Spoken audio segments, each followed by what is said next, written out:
अस्सलाम वालेकुम।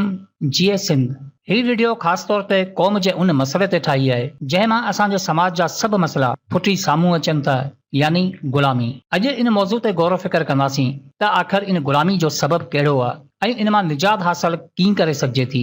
सभ खां पहिरीं ही ॻाल्हि ज़हन में रखो त असांजी सुञाणप ऐं असांजी क़िस्मत जो फ़ैसिलो असांजी अक्सरियत कंदी आहे ऐं असांजी अक्सरियत मजबूर, लाचार, बेवस, अबोझ ऐं बेसहारा आहे। हिकु मख़सूस हिसो जेको बाशऊर आहे, हक़ीक़तनि खां आगाह आहे, उहो तेसि ताईं क़ौम जी क़िस्मत जो फ़ैसिलो नथो करे सघे जेसि ताईं पंहिंजी जॻह अक्सरियत में तब्दील नथो करे। कुझु हक़ीक़तूं असांखे तस्लीम करणियूं पवंदियूं ऐं इन ॻाल्हि ते सोचणो पवंदो त असांजी अक्सरियत ग़ुलामी खे तरजीह छो ॾींदी आहे। हिते मुख़्तलिफ़ सोचनि, मुख़्तलिफ़ नज़रियनि पंहिंजनि बयाननि सां इन्ही ग़ुलामी खे पंहिंजे हिसाब सां बयानु कयो आहे। पर हालतनि जो निचोड़ ही बयानु करे थो त सभ खां वधीक तनक़ीद क़ौम ते थी आहे। हर बाशऊर फ़र्द ग़ुलामी खे लानत सम्झी क़ौम खे ताना ॾिए थो, जंहिं में आऊं बि शामिल आहियां। पर असां कॾहिं बि ही नाहे सोचियो त इन ग़ुलामी जो सबबु कहिड़ो आहे। कुझु दोस्त इन जो सबबु रियासत खे सम्झनि था, कुझु सूबाई हुकूमत खे, कुझु दोस्त क़ौम जी जहालत सम्झनि था त कुझु वॾेरनि ऐं हुक्मराननि जी चालाकी सम्झनि था। पर असां कॾहिं बि क़ौम जे दर्दनि खे महसूसु करण जी कोशिश ई न कई आहे। 80 सालनि जो पोढ़ो जेकॾहिं उताक ते वेही वॾेरे खे पेरनि ते हथ रखी साईं साईं करे थो त उन जे पुठियां बि ज़िंदगी जो हिकु फ़लसफ़ो आहे। पढ़ियल लिखियल नौजवान जेकॾहिं MN ऐं MPA जी ख़ुशामद कंदे नज़र अचनि था त उन जे पुठियां बि हिकु सबबु आहे। कंहिं ग़रीब शख़्स खे कंहिं वॾेरे जी ग़ुलामी करण ते पंहिंजे बचण लाइ को टुकर मिले थो त उन खे रोकण लाइ उन खे हिकु नओं वसीलो ॾियणो पवंदो। नौजवाननि खे ख़ुदि मुख्तियार करण लाइ सिर्फ़ दिलासा न बल्कि हक़ीक़ी राह ॾेखारणी पवंदी। यादि रखो त ज़िंदगी जियापे जी जंग आहे, पेट खां वधीक को वजूद कोन्हे। हिते हज़ारें लखें ज़िंदगियूं मजबूरी में पलनि थियूं, बेवसी जूं दाहूं कनि थियूं, सहारो ॻोल्हण लाइ दर दर जा धिका खाइनि थियूं। इन मयार जूं ज़िंदगियूं अक्सर ग़ुलामी जे वर इन करे चढ़ंदियूं आहिनि छो त उन्हनि वटि को मुतबादिल रस्तो ई न हूंदो आहे। जेकॾहिं असां उन्हनि खे हिकु रस्तो ॾेई सघूं त यकीन कयो क़ौम जी अक्सरियत ग़ुलामी खां बाग़ी थी वेंदी। जेकॾहिं तव्हां ही सोचो था त ही त हुकूमत जो कमु आहे, असीं छो कयूं, त पोइ समाज खे सुधारण बि हुकूमत जो कमु आहे, असीं छो घोड़ा कयूं। इन्हनि ई सवालनि असांखे हर क़िस्म जी तब्दीली खां रोके रखियो आहे। ॾिसो, दुनिया जी का बि ताक़त तेसि ताईं तव्हांखे नथी बदिलाए सघे जेसि ताईं तव्हां पाण तब्दील थियण नथा चाहियो। का बि हुकूमत, को बि लीडर तव्हांजी क़ौम खे तब्दील नथो करे सघे जेसि ताईं क़ौम जा फ़र्द ख़ुदि तब्दीली लाइ क़दम नथा खणनि। जेकॾहिं हुकूमत या लीडर जे वस जी ॻाल्हि हुजे हा त 73 सालनि जो अरसो ज़िल्लत जी तारीख़ न लिखे आहे। पंहिंजी ज़िंदगी में पंहिंजी क़ौम में हक़ीक़ी तब्दीली ॾिसणु चाहियो था, पंहिंजे मयार खे बुलंद करणु चाहियो था त शुरूआत पाण खां ई करणी पवंदी। सभ खां पहिरीं मईशत खे सुधारणो पवंदो। उन्हनि मजबूर, लाचार, बेसहारा माण्हुनि लाइ रोज़गार जा वसीला पैदा करणा पवंदा छो त ॻोठनि में का इंडस्ट्री कोन्हे। ज़मीनूं, जागीरूं सभु वॾेरनि जूं मिल्कियतूं आहिनि। ॻोठनि जो आम माण्हू त उन्हनि अॻियां मजबूर आहे छो त बचनि खे बि पालणो आहे। असांखे बसि उन्हनि माण्हुनि लाइ हिकु वसीलो पैदा करणो आहे जंहिं में इज़त सां पंहिंजे बचनि खे 2 वक़्त जी मानी खाराए सघनि। उन्हनि ज़हीन नौजवाननि खे सपोर्ट करणो आहे जिन गुरबत जे करे पंहिंजी तालीम अध में छॾी आहे। उन्हनि हुनरमंद माण्हुनि खे मंज़िल ॾियणी आहे जेके हज़ार कोशिशनि बावजूद बि रस्तनि ते धिका खाइनि पिया। सिंध जे हर ज़िले में अहिड़ो सेंटर क़ाइमु करणो आहे जंहिं में क़ाबिल मोटिवेशनल उस्ताद हुजनि ऐं नए नस्ल खे ज़िंदगी जे उसूलनि सां गॾोगॾु तरक़ी, ख़ुशहाली ऐं क़ौमी जज़्बे जा दर्स ॾियनि। ॻोठनि में अहिड़ा स्कूल क़ाइमु करणा पवंदा जेकी ॿारनि खे मुफ़्त मयारी तइलीम सां गॾोगॾु हुनर बि सेखारियनि। शहरनि जी मालिकी करण ऐं बहितर ज़िंदगी लाइ कराची में पंहिंजा पेर मज़बूत करणा पवंदा। हर कारोबार में सिंधियुनि खे आणणो पवंदो जी शहरनि में अक्सरियत माणे सघूं। सिर्फ़ 5 साल सचाई ऐं ईमानदारी सां पंहिंजी क़ौम लाइ कमु कयो, नतीजो 73 सालनि खां बहितर न निकिरे त ज़िम्मेवार आऊं आहियां। इहा त सभिनी खे ख़बर आहे। जेकॾहिं इहे कम सचाई सां कया वञनि त तब्दीली यकीनी आहे। पर सवाल ही आहे त इहे कम करे केरु? हुकूमत करे हा त एसि ताईं करे छॾे हा। असांजा सरमाएदार, वॾेरा, जागीरदार कनि हा त पोइ एतिरो इंतज़ार छो कंदा? ऐं ही कम न तव्हां मां को दोस्त करे सघे थो ऐं न वरी आऊं अकेले सिर करे सघां थो। ऐं करण बि ज़रूरी आहे। पर जेकॾहिं असीं सभु गॾिजी क़दम खणूं त ही सभु कमु करण का वॾी ॻाल्हि कोन्हे। ऐं ही ॻाल्हि ज़हन मां कढी छॾियो त पूरी क़ौम उथंदी, असां तॾहिं मंज़िल ते पहुचंदासीं। दुनिया जी तारीख़ में अॼु ॾींहं ताईं का बि क़ौम पूरी तरह ते हिकु नज़रिये हेठि नाहे बीठी।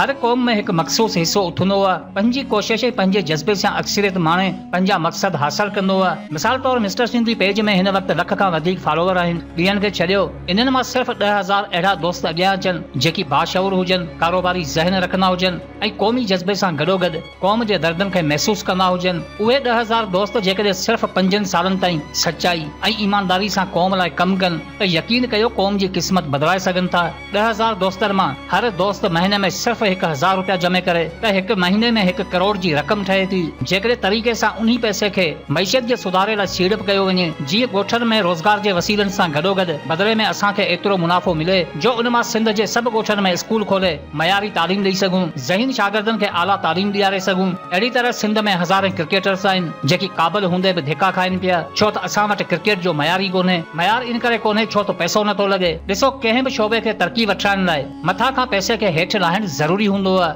पंजाब जी क्रिकेट ऐं असांजी क्रिकेट में बुनियादी फ़र्क़ु पैसे जो ई आहे। उते जा MNA MPA सभु पैसो लॻाइनि था ऐं हिते असां वारा ॾिसण बि कोन था अचनि। पर जेकॾहिं साल में 1 दफ़ो सिंध में अहिड़ो टूर्नामेंट कयो वञे जंहिं में लखनि जा इनाम हुजनि, ब्रॉडकास्टिंग ते पैसो लॻायो वञे, पब्लिसिटी ते ख़र्च कयो वञे, तमाशाइनि जी वॾी तादाद हुजे, त पोइ ॾिसो इहे साॻिया सियासतदान स्टेज ते बि कीअं था लखे रुपयनि जा चेक ॾियनि, छो त हर कंहिंखे मयार ऐं पब्लिसिटी खपे। अहिड़ी तरह असां न सिर्फ़ क्रिकेट बल्कि हर शोबे में पंहिंजूं महरूमियूं ख़तम करे सघूं था। फिल्म इंडस्ट्री में पैसो लॻाए सिंध जे धाड़ेली कल्चर खे मीडिया तां मुकम्मल ख़तम करे सघूं था ऐं दुनिया खे सिंध जी ख़ूबसूरती ऐं क़ौम जे टैलेंट खे ॾेखारे सघूं था। पर सवाल हीउ आहे त ईमानदारी सां इहो पैसो मक़सद लाइ कमु कीअं आणिजे। इन लाइ हिकु रजिस्टर्ड इदारो हुजे जंहिं वटि पंहिंजो बैंक अकाउंट हुजे ऐं हिकु मोबाइल एप्लीकेशन हुजे जेका इदारे जे हर मेंबर जे मोबाइल में इंस्टॉल हुजे। अकाउंट में 1 रुपयो जमे थिए या निकिरे, सभु मेंबरनि वटि उन जो नोटिफिकेशन वञे। सिंध जे हर ज़िले में हिकु ऑफिस हुजे जंहिंखे उन्ही ज़िले जा बाशऊर दोस्त मैनेज कनि। हर अमल खां पहिरीं तमामु ज़िलनि जे ऑफिसनि जो अप्रूवल लाज़मी हुअणु घुर्जे। इदारे जूं तमामु शयूं सिर्फ़ क़ौमी असासा सम्झियूं वञनि, ज़ाती मिल्कियत जो तस्वर बि न हुजे। पैसे जी लेन देन ऐं सीड़पकारी खे अहिड़ी तरह तरतीब ॾिनो वञे जो हर फ़र्द पंहिंजी ज़िम्मेवारी महसूसु करे ऐं दिलि सां महिनत करे। सिर्फ़ 5 सालनि ताईं महिनत ऐं ईमानदारी सां कमु कयो, नतीजो पंहिंजे अखियुनि सां ॾिसंदा। भली असां पूरी क़ौम न बदिलाए सघूं, ग़ुलामी खे मुकमल तौर ते ख़तम न करे सघूं, पर पोइ बि एतिरो ज़रूरु बदिलाए सघूं था जेतिरो 73 सालनि में न बदिलियो आहे। मञूं था त थर में नदियूं नथा वाहे सघूं, पर ॿारनि खे बुख मरण खां ज़रूरु बचाए सघूं था। सिंध में बेरोज़गारी मुकमल तौर ते ख़तम नथा करे सघूं, पर केतिरनि ई नौजवाननि खे रोज़गार ॾेई ज़िंदगी जीअण जी उमेद ज़रूरु ॾेई सघूं था। ऐं जॾहिं असां वटि अक्सरियत जेतिरी तादाद हूंदी त पोइ हुकूमत बि असां वटि मजबूर हूंदी। पोइ ॾिसो हुकूमत कीअं कमु कंदी आहे। यादि रखो त कंहिं बि क़िस्म जी तब्दीली लाइ कुर्बानी ॾियणी पवंदी आहे। घटनि में पलंदड़ क़ौम जेकॾहिं अॼु दुनिया में उरूज माणियो आहे त उन्हनि कुर्बानी में बि हिकु मिसाल क़ाइमु कयो आहे। चांहि जो कोप बि अॼु 50 रुपया मिले थो। छा थी पियो जेकॾहिं चांहि जो हिकु कोप घटि पीतोसीं, सिगरेट घटि पीतासीं, गुटका मेनपुलियूं या पान थोरा घटि खाधासीं। इन में असांजी इज़त में का बि घटिताई कोन ईंदी, पर इहे 30-35 रुपया पर डे जे हिसाब सां बचाए असांखे हिकु मक़सदु ज़रूरु ॾेई सघनि था। 1000 रुपया का वॾी रक़म कोन्हे, इन खां वधीक पैसा त असां दोस्तनि ते ख़र्च करे छॾियूं था। 1 महीने में ई सभु ख़बर पइजी वेंदी। जेकॾहिं क़ौम लाइ वाक़ई कुझु करणु चाहियो था त शुरूआत पाण खां कयो। बाशऊर दोस्तनि खे गॾु कयो। सिर्फ़ 10,000 दोस्त मिली करे हिकु नई तारीख़ लिखी सघनि था। ही हूंदा आहिनि अमल जेकी हक़ीक़ी नतीजो ॾियनि था। बाक़ी एहतजाज ऐं धरणा त ज़ुल्म जो रद्द अमल हूंदा आहिनि जेकी सालनि खां कंदा पिया अचूं। को सुधारो आयो हुजे त ॿुधायो, पाण बि इहो ई शुरू कयूं था। सरासरी जाइज़ो वठो त असीं हर रोज़ हिकु क़दम पोइते हलूं पिया, छो त असां में इत्तेहाद ऐं क़ौमी शऊर नाहे। बकौल असांजे त पठान बुख खां भॼी सिंध में अची कमाइनि था, पर कॾहिं ही नाहे सोचियो त उहे ई पठान असां खां वधीक सीड़प कीअं कंदा आहिनि। पठान कारोबार में इन करे कामयाबु आहे छो त उन्हनि वटि पैसो आहे ऐं पैसो अचे थो कम्यूनिटी में। जंहिं दुकान जी मसवाड़ 5000 हूंदी, पठान उहो साॻी दुकान 10,000 मसवाड़ ते वठी बि कमाए थो वञे, पर असां खां दुकान जी 5000 मसवाड़ बि नथी निकिरे। इन जो सबबु इहो आहे त असां वटि सीड़प लाइ को बैकअप नाहे, छो त कम्यूनिटी नाहे। हक़ीक़तनि खे सम्झो, असीं जेतिरो बचाइण जी कोशिश कयूं था ओतिरो विञाइण जो मुक़दर मानियूं था। जदोजहदनि जी त हिकु डिघी तारीख़ आहे, पोइ छो क़ौम पंहिंजे हक़ खां महरूम आहे? छो त असीं ख़ुदि तब्दीली लाइ कॾहिं उथिया ई न आहियूं, पाण खे बदिलाइण जी कोशिश ई नाहे कई। हर शख़्स बसि विञाइण जे ख़ौफ़ में जीए पियो। हर शख़्स खे पंहिंजे नुक़सान जी फिकर आहे। ॿी असां में सभ खां ख़राब आदत हीअ आहे त असीं सचाई खे शहादत ऐं क़ैद खाननि सां भेटियूं था। मतिलबु असीं ही सम्झूं था त धरती सां सची मोहबत करण लाइ शहीद थियण या जेलनि में वञणु ज़रूरी आहे, पर ईअं कोन्हे। हर माण्हू पंहिंजी सोच जे हिसाब सां पंहिंजा मक़सद क़ाइमु कंदो आहे। ज़रूरी नाहे हर अमल खे शहादत जो रुतबो हासिल करणु घुर्जे या ज़िंदान में क़ैद हुअणु घुर्जे। जेकॾहिं ईअं आहे त पोइ छा करोड़ सिंधी जेकी अञा शहीद नाहिनि थिया या जेलनि में नाहिनि विया उहे सभु धरती जा गदार आहिनि? आऊं जेको अमल करणु चाहियां थो उहो मूं बयानु कयो आहे। इन में ज़रूरु कमी पेशी ऐं तब्दीली जी गुंजाइश थी सघे थी। तव्हां पंहिंजे ज़हन मुताबिक़ पंहिंजी राय ॾियो जी इन खे अञा बहितर बणाए अमल जो आगाज़ करे सघूं। पर हिकिड़ी ॻाल्हि यादि रखो, ही कम तॾहिं थी सघनि था जॾहिं अंदर में सचाई ऐं दिलि में कुझु करण जो मक़सदु हूंदो आहे। बाक़ी ॻाल्हियुनि ऐं तनक़ीदनि ते वक़्तु विञाइण अजायो आहे, छो त इन्ही रस्मनि सां भरियल असांजी तारीख़ पई आहे।